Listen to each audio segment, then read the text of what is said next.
मैं दिल्ली के जंतर मंतर पर हूँ।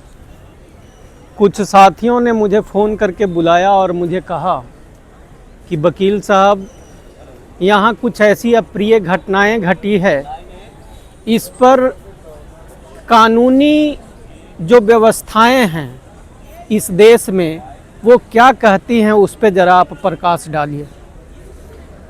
तो मुझे ऐसा महसूस हुआ कि बेहतर ये होगा कि इस मुद्दे पर मैं एक छोटा सा वीडियो बना लूं, जिससे कि न सिर्फ मेरे दोस्त को, मेरे जानकार को इसके बारे में जानकारी मिले, बल्कि पूरे देश के नौजवान, युवा या जो भी कानूनी व्यवस्थाओं में विश्वास रखते हैं उनको इस बात की जानकारी हो जानी चाहिए, ताकि जानकारी जब होगी तो वो अपने अधिकारों का प्रयोग कर पाएंगे।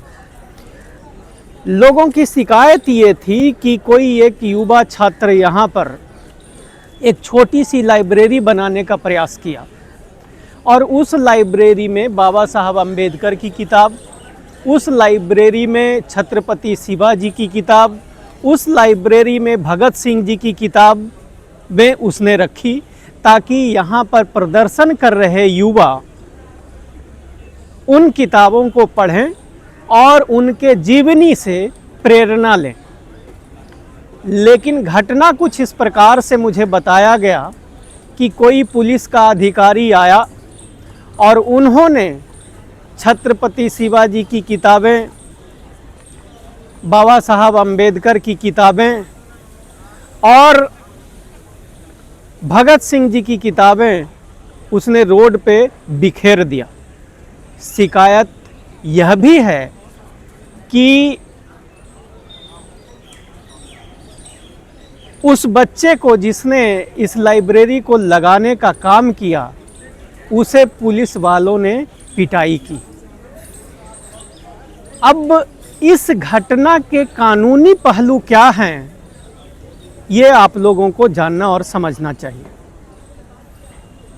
इसमें क्या क्या हो सकती हैं, हमारा जो भारतीय दंड संहिता है वो क्या क्या हमें अधिकार देता है। इस प्रकार की अगर घटनाएं, देखिए मैं इस घटना की जांच तक नहीं पहुंचा हूं, सुनी हुई बातों के आधार पर जो धाराएं आकर्षित होती है, अट्रैक्ट होती है, उन धाराओं के बारे में बात करूंगा। या धाराएं अगर ना भी बताऊं तो उससे संबंधित कानून के बारे में आपको बता दूंगा, ताकि आप इस बात को समझ सकें इसकी कि इसके कानूनी पहलू क्या है। अब इस घटना को दो तरीके से कानून देख सकती है। एक घटना ये है कि कोई भी व्यक्ति का पर्सनल बिलोंगिंग जैसे किताब, क्या कोई पुलिस का अधिकारी फेंक सकता है? पहला मुद्दा ये है। दूसरा मुद्दा ये है कि अगर वो किताब किसी समाज का, किसी धर्म का या उन धर्मों से, उस समाज के लोगों से जुड़े हुए महापुरुष की किताब है और उससे उनकी अभिव्यक्ति को चोट पहुंचती है, तो ऐसा करना क्या जायज़ था या नहीं था। ये एक पहलू है कि किसी के पर्सनल बिलोंगिंग को आप फेंक सकते हैं कि नहीं। दूसरा है कि अगर किसी ने लाइब्रेरी बनाई, एक ऐसे जगह पे लाइब्रेरी बनाई जहां शांतिपूर्ण प्रदर्शन चल रहा हो, तो क्या वह लीगल था, इलीगल था, इस पे हम लोग चर्चा करें। जो दूसरा पहलू है हमारा फिजिकल वायलेंस से, जैसा कि लोग बता रहे हैं, इसकी जांच की ज़रूरत है। इस पे मैं कुछ कंक्लूजन पे नहीं पहुंचता हूं, आरोप के आधार पे मैं बात आपको बस बताना चाहता हूं कि कुछ लोगों का कहना है कि उस बच्चे के साथ पुलिस वालों ने मारपीट की। तो इसकी जो एक पहलू है उसको आपको इस तरीके से देखना पड़ेगा कि मारपीट अगर सचमुच की तो उसकी ग्रेविटी क्या थी, क्या चोट बहुत ज़्यादा लगी थी, बहुत कम लगी थी, उसकी जो ग्रेविटी है उसके ऊपर निर्भर करता है। उसके बाद जो है अगर चोट ज़्यादा लगी थी तो सीरियस धाराएं अट्रैक्ट होती हैं, अगर चोट मामूली सा है तो साधारण धाराएं लगती है। तो इन चीज़ों को आपको समझना पड़ेगा और इन पहलुओं को देखना पड़ेगा। अब तीसरी बात ये है कि क्या पुलिस वाला ऐसा कर सकता है? तो देखिए, विधि सम्मत जो चीज़ें हैं, जो कानून के अनुसार है कि पुलिस के पास ये अधिकार दिया गया है। सबसे पहले आप ये समझिए कि आर्टिकल 19(1)(a) में सभी को, देश के सभी नागरिक को उनकी अभिव्यक्ति की आज़ादी है, एक्सप्रेशन की आज़ादी है, वो अपनी बातें रख सकते हैं तरीके से कहीं पे भी। ये 91(a) जो है आर्टिकल संविधान के अनुच्छेद 19(1)(a) में ये अधिकार आपको प्राप्त है। दूसरा कि 19(1)(b) जो है, मतलब संविधान के अनुच्छेद 19(1)(b) जो है, वो आपको यह अधिकार देता है कि बिना किसी हथियार के आप किसी भी जगह पे एकत्रित होकर आप अपना रोष प्रदर्शन कर सकते हैं। ये आपको अनुच्छेद 19(1)(b) में मिलता है।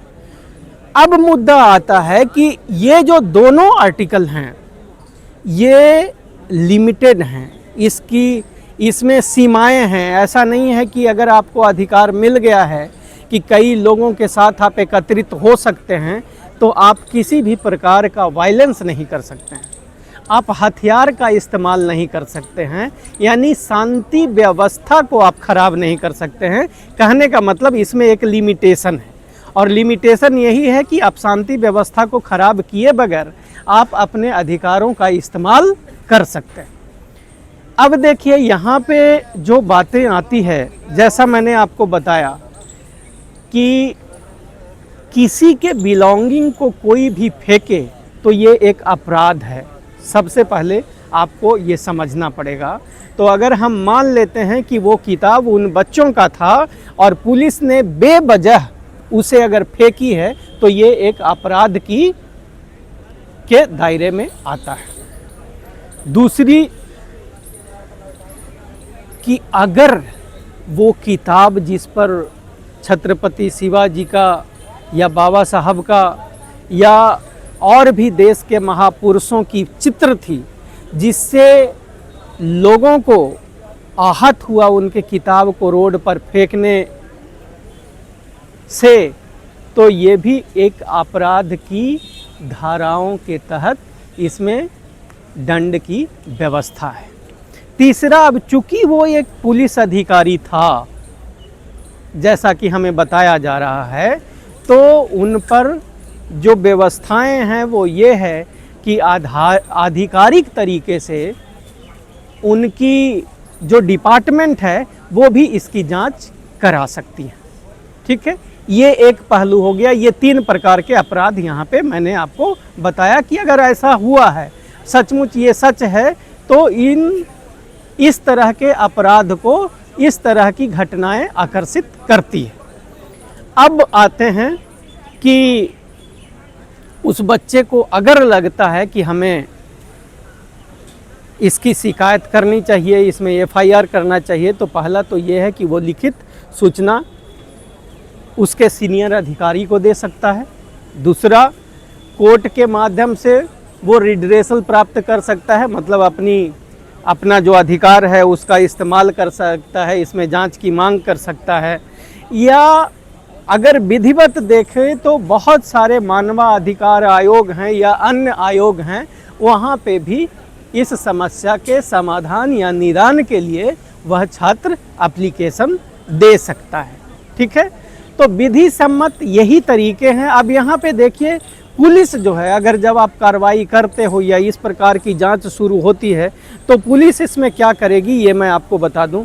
पुलिस प्रयास ये करेगी कि वो ये कहेगा कि वो छात्र वायलेंट हो गया था, वो सरकारी काम को करने में बाधा डाल रहा था, और अगर कोई भी छात्र या कोई भी व्यक्ति सरकारी काम को करने में बाधा उत्पन्न करता है या इस प्रकार के प्रोटेस्ट और प्रदर्शन में अगर लोग वायलेंट हो जाते हैं, उस कंडीशन में पुलिस को यह अधिकार प्राप्त है कि वह सीमित मात्रा में बल का भी प्रयोग कर सकता था, या अगर उसे ज़रूरी लगे तो वह उसे अगर ऐसा लगता है कि यह किताब हटाना उसके लिए बहुत ज़रूरी था तो पुलिस इस काम को भी कर सकती थी।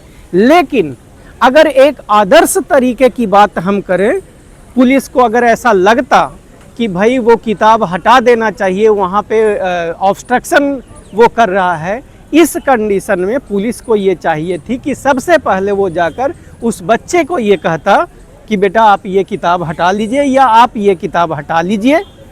दूसरा, उनके कहने के बाद उनसे निवेदन करता, उनको कारण बताता कि किस कारण से आपको ये किताब यहाँ से हटा लेनी चाहिए। ये एक आदर्श तरीका होता, और अगर ऐसा नहीं हुआ है तो गलत है। दूसरा है कि अब बच्चे को क्या कर लेना चाहिए। देखिए, जितने भी वहाँ के वीडियो फुटेज वगैरह हैं वो सारे उनको कलेक्ट करके रखना चाहिए, ताकि ज़रूरत पड़ने पर संबंधित अधिकारी या विभाग को या कोर्ट में या पुलिस को वो दिखा सके। इन मामलों में जो है साक्ष्य का महत्व बहुत बड़ा होता है। तो मुझे लगता है कि इस पे मैंने विस्तार से आपको बताया, और आगे भी जब भी मुझे समझ में आएगा, जहाँ कहीं पे भी समझ में आएगा, ये इंडिया की आवाज़ चैनल है, इसको आप लोग ज़्यादा से ज़्यादा लाइक, शेयर और सब्सक्राइब कीजिए। जब ये तो इन्हीं बातों के साथ आपका बहुत बहुत धन्यवाद।